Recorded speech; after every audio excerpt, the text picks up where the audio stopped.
We don't identify why they buy. In this case, we only profile them.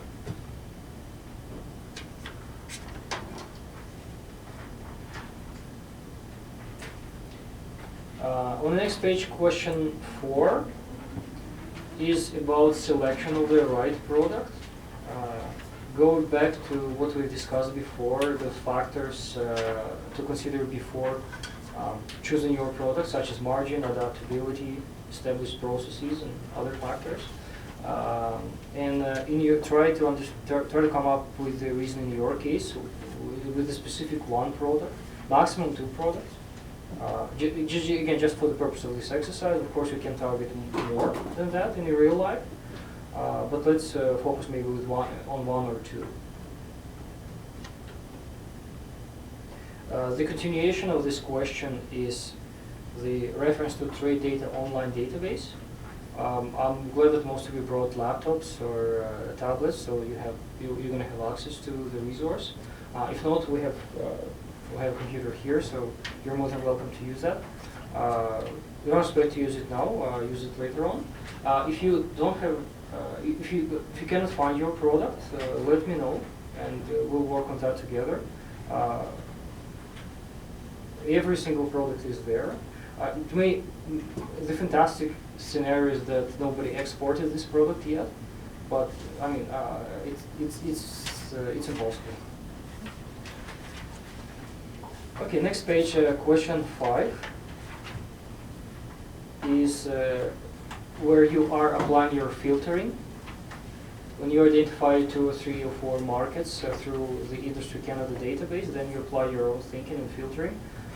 Try to filter out those markets where you have connections, where you have most of ideal buyers, where you have some cultural understanding or have access, and also competitiveness, where your product is the most competitive. Have you done this thinking before? Sorry? Have you done any of this thinking before? Where my ideal buyers were? Yeah, like where the ideal buyers and where you have more access to? Where you have access to, like in which countries? Let's say which countries you have access to. Well, we're in the USA. Mm-hmm. Yeah, USA is fine. This is probably #1 choice for everybody. I mean, there's nothing wrong in that. What you may also think, you may think from in a bit broader perspective, especially on the sub-questions B and C. Maybe you lived in the foreign markets before. Maybe you have connections from there, or maybe you studied with somebody from other markets, or maybe somebody from the foreign market works for you or works with you. So try to think about all your networks, or your personal networks, your business networks. Try to identify which countries your network represents. So let's say, I don't know, like if for whatever reason, say you have 4 colleagues who are from Korea, then maybe it's a good idea for you to ask them who they know in South Korea. And maybe in their network there will be somebody who will be the potential buyer, or the person who can introduce you to the buyers. In the end, developing export sales is, is basically sales. It's sales and marketing process. So identifying potential customers and selling them your product. So try to look into your networks and see which countries you are connected to. Maybe your neighbor is from the other country. In the big cities like Calgary, it's maybe the case.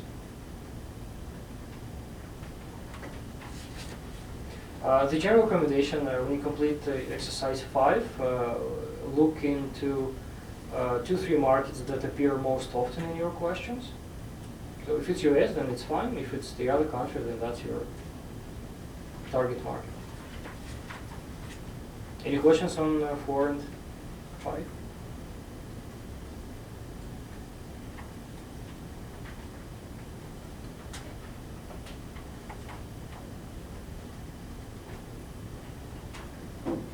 So what's the purpose of Industry Canada database again?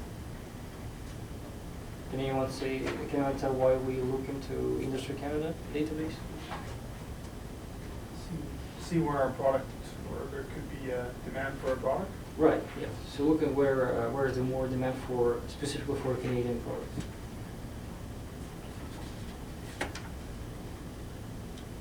Okay, on the next page, question 6 is about risk and understanding who can help to mitigate those risks. To the point A, if you don't have those skills, that's okay.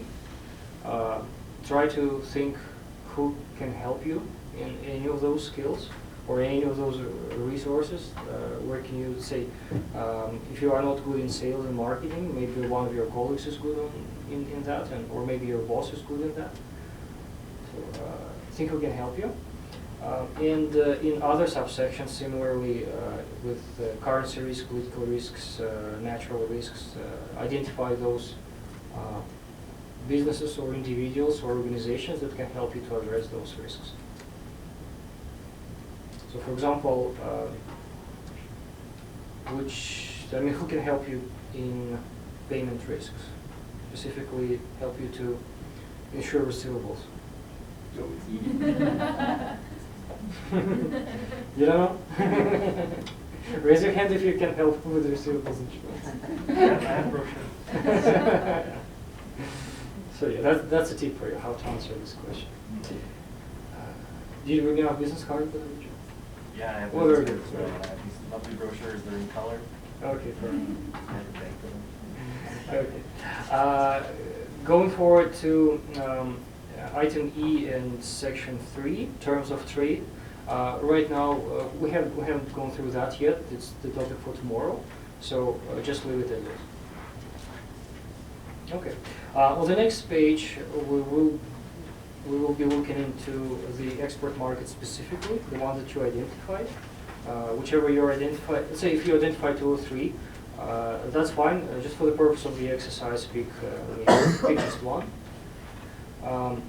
Then what we'll do, we'll come up with the market size, and here's the formula. Number of consumers, potential customers in that export market. Where do we go to find this information? Where can we get the information on how many women between 25 and 35 years of age? In which sources?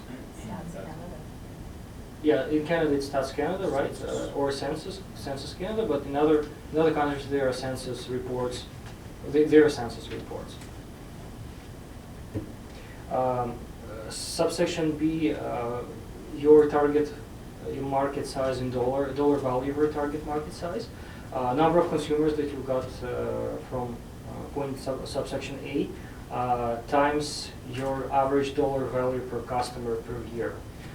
This is the key piece of stats, by the way. It's not only for your export markets, but just in general for your business. If you already have sales, then you should know what's your average sale per customer per year. Because this is the way how you plan on the next year, this is how you budget, and this is how you make sure that the investment that's in product development and marketing, this is how you make sure that you can recoup those investments. Is there anyone who does not know this number? It's okay. That's why we're here for. If you don't know, that's fine. I'll just explain how to calculate that. Well, in my industry, if I'm selling to other businesses, it's going to be highly variable rather than selling to a family, the end consumer. Yeah. Did you sell to end consumers directly? No. Right. That's why. Try to. That's why focus on your distributors or buyers that you have. For example, if you're doing, let's say, let's just for example, $100,000 sales a year, and you sell to 10 customers, then your average sale per customer is 10,000. In this case, that's a very good point. So you don't have to think that this is the number of the consumers. If you are selling to other businesses, this is the number of businesses. This is the number of distributors that exist in the export market. I was just making the point it's highly variable. Yeah, fair enough, yeah. Yeah, exactly, because one customer can buy goods worth of 10,000, the other can buy 50,000. But for the purpose of the calculation, for the purpose of the exercise, that's typically it's enough.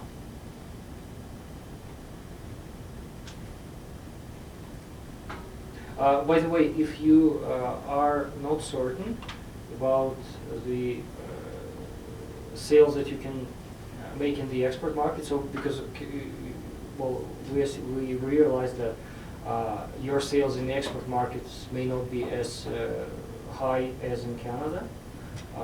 In this case, you can just approximate and I mean try your best to guess. But we recommend rather use average sales per customer rather than guessing. Right?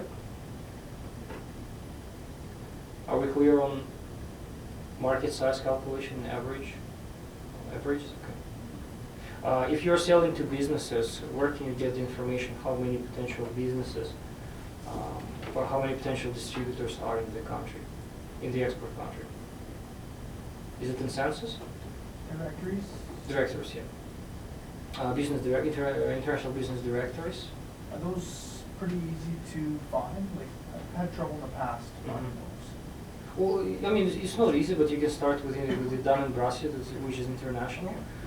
If not successful with that one, we'll talk individually. We'll try to find out which directories cover your export market. Okay.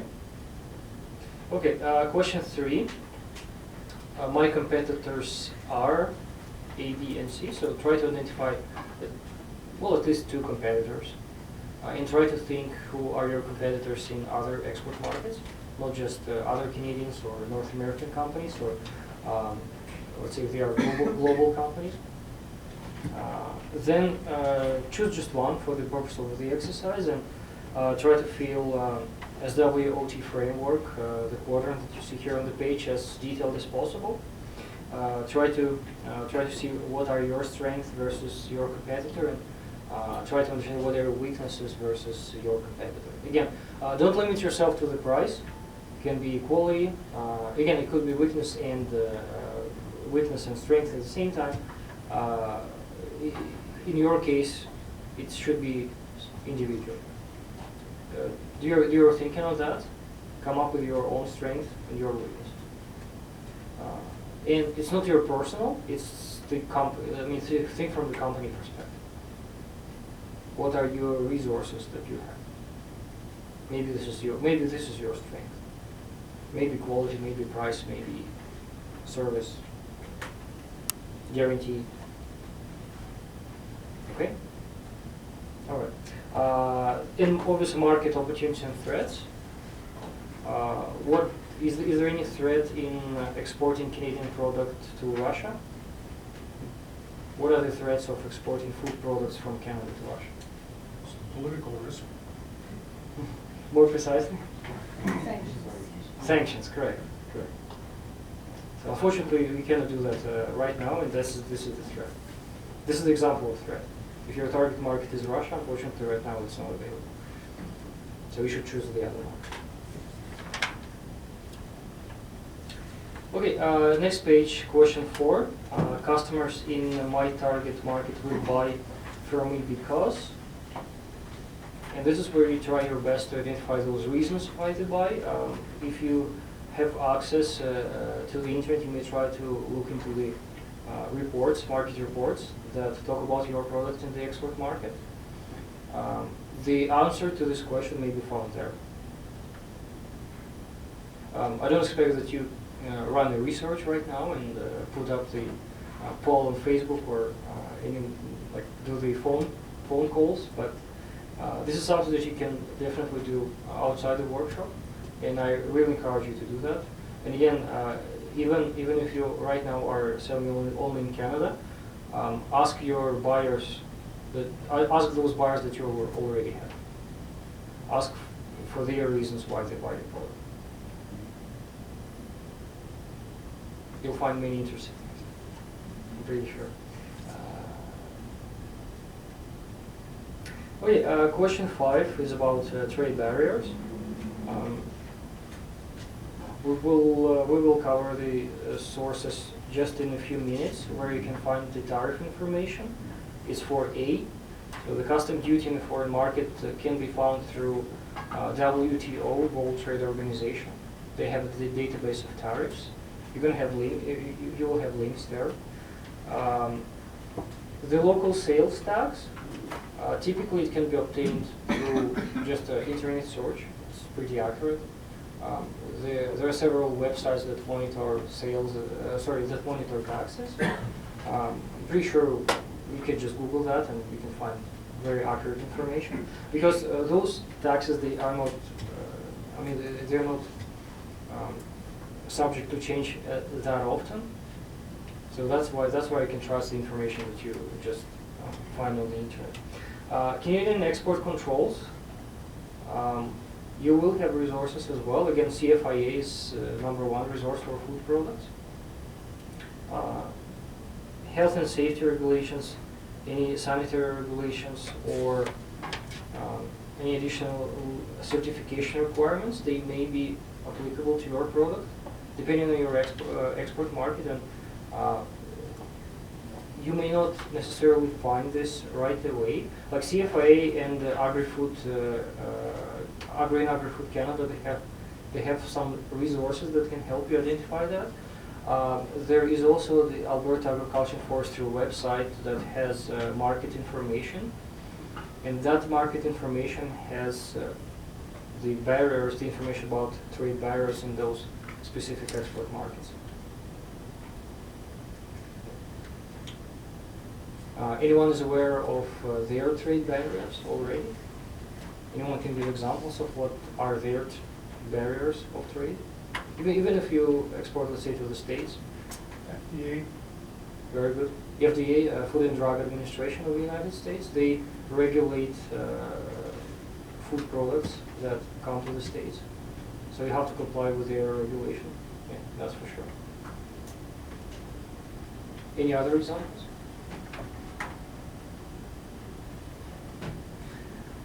Of the foreign bodies that regulate?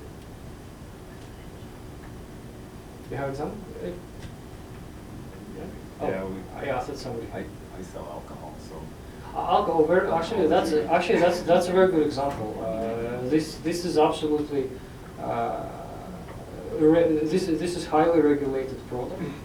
So you're gonna have the regulatory body in the States or elsewhere, no matter where you export. Yeah, I'll have the Food and Drug, TTP, Mm-hmm. individual liquor jurisdictions, all Correct. kinds of things. Yeah. And the market breakdown. Here in Mhm. Canada, we are able to sell directly to customers, but in the States, there's a 3-tiered system where I have to use a distributor as a middleman. Mm-hmm. It's all complicated. Mm-hmm.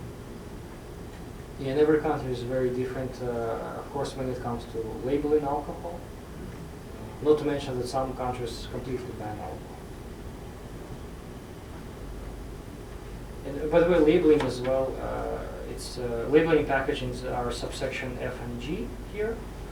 So if you are aware of any labeling, specific labeling requirements already, if not, then it's also pretty easy to find in the market reports that either Agri-Food or Alberta Agriculture and Forestry have on their websites. That's for products are coming here, right? That's not products going out. No, that's actually for product going out because because for example, if you export, can you remind your products again? Honey or Honey, right. So let's say if you are exporting honey products that were supposed to be put on the shelves in China, can you leave English language label? What do you think? probably not. Probably not. That's right. That's right. So that's number one. That's number one change in label that you have to take. If your product is intended to be sold finally to the consumers, they have to make sure that your label is in the language of.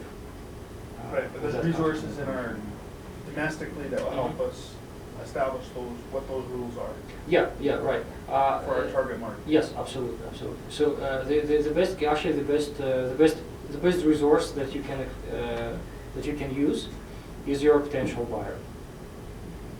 That's the best source of labeling and packaging information. If you're unable to, well, also for the purpose of our workshop, we cannot really do that. Although if you can, that's fine. If you have a prospect overseas, feel free to give them a call or send them an email, and maybe they will be able to respond to you. I mean, again, it's a very practical workshop, so our goal is to use as many practical tools as possible. If anybody can do that, please do. If anybody wants to give a call to Trade Commissioner, please do that. They may not necessarily answer you right away, but at least they will promise you to respond, say, in a couple of days or so. After all, speaking of labeling, every country has labeling, some sort of labeling regulations. The issue is that it's not necessarily available in English language, but there are certain universal principles of labeling.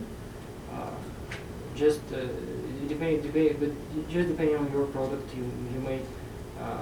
you may be required to put additional information on the label, such as nutrition value. Like again, some countries have certain requirements how to put the information on the nutritional value on the label and so forth.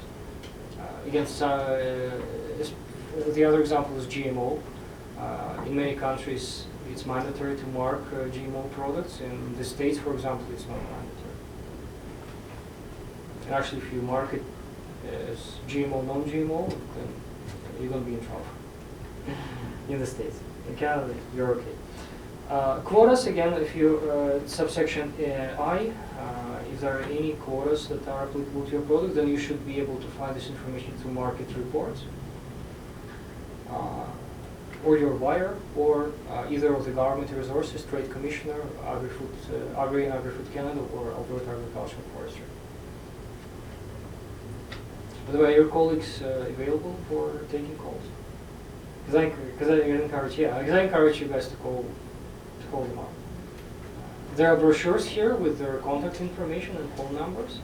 So we have a list of contacts here, so if everyone hasn't picked up one yet. It kind of breaks our team down basically rough areas, and usually the first name is the lead. They're the managers for those areas. We can definitely reach out to these people. Okay, now subsection J, typically it's not applicable for a Canadian product. I haven't heard for years of any case that either of those duties were applied to Canadian products. Sanctions, maybe not. Depending on which country is your target. Question 6. Oh, by the way, I think that going back to alcohol beverage, I just realized that they are exempt from the sanctions. From the Russian sanctions, so you can exactly that's funny. So you cannot ship meat there, but you can ship alcohol beverages. Yeah, just really. Okay, next page. Question 6 is more about the infrastructure of certain requirements that must be in place to make sure that your product is safe for consumers in the export market. Some of them, of course, may not apply to you. If there is anything else that is not in the list, please input there. And that's it for today. Workbook data we'll go through that tomorrow. In the meantime, I wanted to also show you what the document has been sent to you before. It looks like this. So it's called Export Market Research Resources, and Shelley sent it last week, Thursday or Friday, I believe. We have a couple of printed copies. We can print more if you need. If you have access to the internet, please download this file from your email. If you don't have it, please let us know. And we will either send it to you, or you can use one of the printed copies. I wanted to show you see the screen? What are the section of the document?